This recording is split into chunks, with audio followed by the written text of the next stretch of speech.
Most people arrive to Bangkok, jump in a taxi at the airport, sit in traffic for an hour and a half, and then keep wondering why everyone keeps telling them this city is easy to get around. But the thing is, Bangkok can be easy to navigate once you know the system. But nobody actually explains the full system, and most guys just tell you use the BTS and the Grab and call it a day. That's like telling somebody to explore London by only using the Central Line. Technically possible, but you're going to miss a lot and you're going to overpay for basically everything. So in this video, I'm covering every single way to get around Bangkok. Trains, boats, taxis, motorbike taxis, tuk-tuks, buses, canal boats, all of it.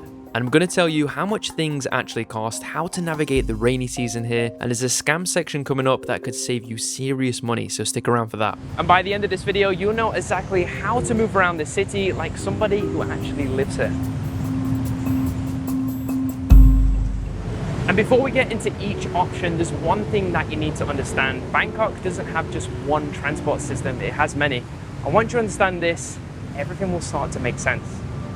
Your BTS card currently won't work on the MRT, and your MRT card won't work on the boats. None of them will take you down that final side street to your hotel. Every system has its own ticketing, its own coverage, and its own vibe. And this is what throws people off, but once you stop expecting one integrated system and just accept that you're going to mix and match, you're fine. Think of it like this: trains are the spine, boats are the shortcuts that not many people are using, and everything else fills the gaps. Keep that in mind, and this whole video will make sense.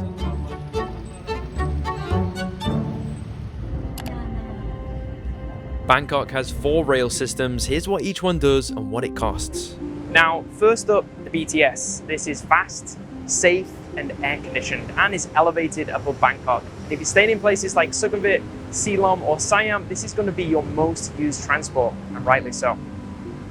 Fares run from about 17 to 60 baht depending on the distance. That's roughly 50 cents to under $2. For comparison, a taxi covering the same ground in peak hour traffic could cost you 10 times and take you 3 times as long. It runs from roughly 6 AM to midnight, trains every 3 to 6 minutes at peak times. There's 2 main lines, the Sukhumvit line running east to west, and the Silom line running through the business district connecting at Siam Station in the middle. For payment, the BTS and the MRT cards are slowly being phased out, so if you're visiting here, you'll need to pay with tap and pay or go to one of the machines or desks to get a token. And if you're here for under a week, single tokens are fine. Longer than that, the card just makes life easier. Most gates now accept contactless bank cards, which honestly is the easiest option if your card works with it. The MRT goes underground and covers areas that the BTS doesn't. We're talking Kuala Lumpur, Chinatown and Lumpini, and further west in Bangkok. Fares are similar to the BTS, roughly 17 to 42 baht depending on how far you go. The blue line is the one tourists actually use. It connects into the BTS at a few key interchanges. The first one being Asok Sukhumvit, which is for Terminal 21, shopping, cafes, and Sukhumvit nightlife. And another interchange is the one between Saladang and Silom. That's mainly for Silom shopping, restaurants. You can go to Lumpini Park and also Patpong. And then there's the Moche and Chatuchak Park interchange, which is mainly used for the bus station, but also Chatuchak Weekend Market. The MRT has its own store valued card, which is actually being phased out, but contactless cards work here too, so honestly don't stress about it. However, according to recent reports, they might be merging the MRT Underground and BTS Skytrain payment networks, so it's more seamless for everybody. And if you're flying to Suvarnabhumi Airport, the ARL is your best friend. ARL stands for Airport Rail Link. Around 35 baht gets you from the airport basement all the way to Makassar station in less than 25 minutes. And this is where you can connect straight into the MRT line. Compare that to a metered taxi, which would be around 300 to 600 baht plus depending on express tollways, and potentially double the time in traffic. If you're traveling light and you want the fastest route from the airport to the city, there's no contest. Take the ARL. Runs from 6 AM to midnight and it's every 10 minutes. This one has almost no travel videos covering it, but it matters, especially if you're traveling budget. Don Mueang is Bangkok's second airport, used by AirAsia, Nok Air, and other low-cost carriers, and a lot of people land here and immediately jump into a taxi, which during peak hours can mean sitting on the expressway for 90 minutes. But the SRT Red Line fixes that. It runs from Mueang through the Bang Sue Grand Station, and where you can transfer onto the MRT Blue Line to reach the city centre. It's clean, it's new, and it's a fraction of the taxi fare. And one heads up I'll give you is that the Red Line network is still expanding, so always double check current routes on Google Maps. Quick favour, if you find this video useful, hit that subscribe button. It takes 1 second and it helps more people find videos just like this one. Now, coming up, we got boats and we got scams. Don't go anywhere. Boats are the fastest and most scenic way to get around Bangkok, and most tourists don't even know that they exist. While everyone else is sat in gridlock traffic, you can be on the Chao Phraya River with Wat Arun sliding past on one side and then the Bangkok skyline on the other. It's one of the best travel moments in the whole city, and it often gets you there faster than any car would. And there's 3 systems here you need to know. Now, this is the main public river service. It's cheap, around 19 baht. It's frequent and it's used by all the locals. And this one covers all the piers that matters for tourists, near the Grand Palace, Wat Arun, the Flower Market and beyond. This is the one I would use for daytime temple hopping. It runs roughly from 6 AM to 7 PM, so it's a day and early evening option, cash only at most piers, so keep small bills handy. Now, this is the hop-on, hop-off version of the boat, slightly more expensive at 40 baht for one way or 150 baht for a day pass, but it's bigger and it's designed for more visitors. It has clear stops, it's easy to understand, and some boats even have commentary. It runs from about 8:30 AM to 5:30 PM every 30 minutes. If you've never used the river before and the orange flag feels confusing, start here at the blue flag. Once you've got the hang of the piers, then switch to the orange flag to save money. Your anchor point for all river transport is Satorn Pier, also called Central Pier, right next to Safantaksin BTS. And this is where the BTS meets the river. Whenever you're confused about where to start, just start here. Free shuttle boats to Icon Siam and Etiquette also depart from here. And a practical note here, boats stop running in the evening, so if your riverside date runs late, you're getting a grab bag. Now, these are the Klong Set Sen canal boats. They basically cut right through the city's canal networks. They're fast and it's affordable. Fares start around 10 to 20 baht. The trade-off is they're loud, they can splash, and the boarding process is quick and a bit chaotic. This is not the tourist boat experience. This is Bangkok in real time. And do know that the water doesn't smell the best, but if you're a confident traveler and you've done a bit of research on the stops, it's one of the best transport hacks in the city. All the locals use it.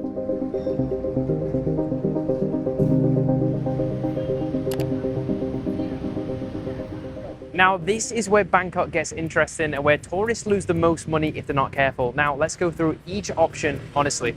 Bangkok taxis are pretty cheap when the meter runs. Starting fee is around 35 baht, and most city centre trips land between 60 baht and 150 baht, and that's fairly affordable.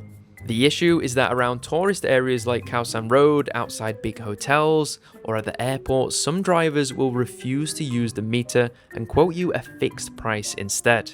And the fixed price is almost always 2 or 3 times what the meter should show. The rule is simple: if they refuse the meter, you walk away, smile and say no thank you and step back. Another taxi will be there in less than a minute, and the next driver will almost certainly use the meter without any issue. Express tollways are usually an extra 25 to 75 baht, and the passenger is the one that pays those on top. Now, this is what I use most in Bangkok: fixed price in the app before you confirm, no price negotiation, no meter conversation. Grab is what dominates here in Bangkok, but Bolt is also pretty popular too. Late night when you don't want to deal with taxis, you go to is Grab. Prices typically 10% to 30% more than a taxied meter. And that is in normal conditions, but in surge pricing during rush hour or heavy rain, it can push it up a little bit higher. One tip I would give you: always match your driver's face and plate to the app before getting in, particularly at busy spots like malls and nightlife areas. Now, at the end of these sois, you'll find these guys behind me wearing the orange vests, and in rush hour, these guys are untouchable. So a 2-kilometer journey in a taxi car might take you 25 minutes, but on one of these bikes, it'll take 5 minutes. Fares for bikes are typically 20 to 60 baht for short trips. Agree to the price before you get on. They will give you helmets to wear, but be honest with yourself, this is adventure level medium to high, so if you're not comfortable getting on the back of the bike, a Grab taxi is probably your best option. Okay, let me be honest with you, tuk-tuks are not a budget option when it comes to transport here, but they're iconic in Thailand and it's really, really fun, especially at night time when the city lights up. But they are not cheaper than taxis. They are an experience that you pay for, and that's fine. Just go in with that expectation. Always negotiate the price before you get in, and if the tuk-tuk driver is offering you a suspiciously cheap tour or wants you to take you to a tailor shop or a gem store along the way, well, more on that in a moment. Now, if you want a more reliable, safer option, you can choose one of the electric tuk-tuks here in Bangkok, which are operated by MoveMe. This is a rideshare service with connections to the BTS and the MRT stations. Just simply download the app and you're good to go. Okay, this section is for those that want to go a little bit deeper. You won't find these on most tourist itineraries, but for those that want to get around like locals do, these are where the real savings are made. I call this the hidden tier, not because it's hard to find, it's everywhere, but because most visitors walk right past it without even realizing what it is. Okay, Bangkok has an extensive public bus network where the BTS and the MRT systems simply can't reach. We're talking neighborhoods and residential areas. And the price is very cheap. Air-conditioned buses start from around 15 to 20 baht, and non-AC buses can be as low as 8 to 10 baht. Routes aren't always clearly marked in English. Stop locations can be hard to find if you don't know the area, and without AC, you're at the mercy of Bangkok's heat. For a first-time visitor sticking to tourist spots, buses probably aren't your daily go-to. Songtaeos are converted pickup trucks with 2 bench seats running along the back, open on the sides and a roof overhead. You flag one down, hop in, and they usually have the same routes that take you, shared with whoever else is heading in the same direction. And fares are typically 10 to 15 baht. They're far more common in outer Bangkok and more suburban areas. Places where the formal bus network thins out and the trains don't reach at all. It's one of the transport experiences that feels very different from a Grab or BTS, but is completely normal for millions of people every day. Songtails are not the fastest option, but they're always predictable in terms of timing, but they're not ideal if you're on a tight schedule. Okay, scam section. I'm keeping this practical, not alarmist. Bangkok is honestly a safe city, but these 2 things which I'm about to mention, you need to know this before we go any further. Scam number 1 is the tuk-tuk tour. A friendly tuk-tuk driver offers to take you to a famous temple for almost nothing, sometimes just 20 baht. And it sounds great. Here's what happens. The temple is closed for a holiday today, but he knows another beautiful one nearby. Then he suggests a quick stop at his friend's tailor shop or a gem store along the way. And you've been recruited into a commission-based shopping detour. The driver gets paid per tourist he brings in, you feel pressured to buy something, prices will be inflated, and you'll have wasted an hour of your trip.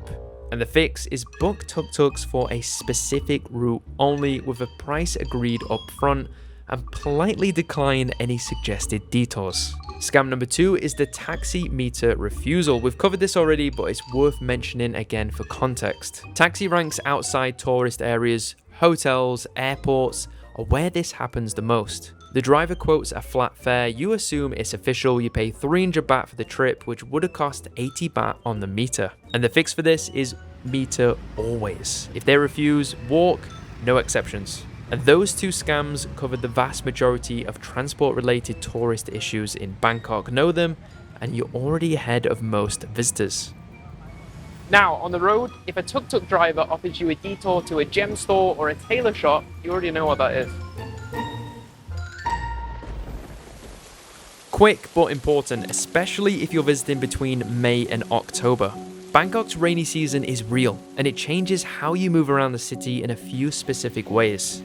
First of all, Grab taxis can surge hard. The moment it starts raining, everyone orders a car at the same time, and the prices can spike up 2 times the normal rate, and wait times get even longer.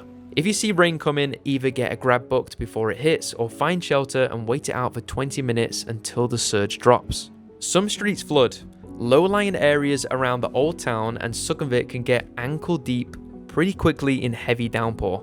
Good sandals is needed, or being prepared to roll up your trousers is not a joke. And the BTS and the MRT don't care about the rain at all, which is one reason to understand the train map in Bangkok. When everything on the surface is chaos, the trains just keep running. That's their superpower in the wet season. And one more thing, Google Maps works brilliantly in Bangkok. I mention this because people assume it won't work in Southeast Asia, but it does. Real-time traffic, BTS and MRT routes, boat piers, bus lines, it handles all of it. Keep it downloaded and it will save you dozens of times throughout your trip. Okay, 30 seconds on etiquette because it actually matters here, and this is where a lot of tourists go wrong. On the BTS Skytrain and the MRT Underground, no eating, no drinking, and no being obnoxiously loud. If you are, you will get a look, and yeah, you'll deserve it. And give up the priority seats. They're clearly marked for monks, elderly passengers, pregnant women, and anyone with a disability. And when it comes to boats, move inside fast when you board. Don't hang around at the entrance. The boats won't wait. Hold on when you're docking. They come in hard. So that's Bangkok transport, all of it. Trains are your backbone, the airport rail link and the Red Line sort your airport arrivals. Boats are your secret weapon that most tourists never touch. The BTS can come in clutch many days and grab taxis handle the gaps. And now you know about scams, the rainy season and roughly what everything costs before you even land. And mix the systems, that's the whole secret. Don't rely on just one thing. Okay, 2 videos that go perfectly with this one. Firstly, we have this one, which is my 12 best places to visit in Bangkok, where I map out all the best places to visit in the city. Or you can click this video right here, which is my Bangkok 3-day itinerary, where I map out all the places that are actually worth your time. Now, if you got some value from this video, hit that subscribe button, and I'll see you guys in the next one.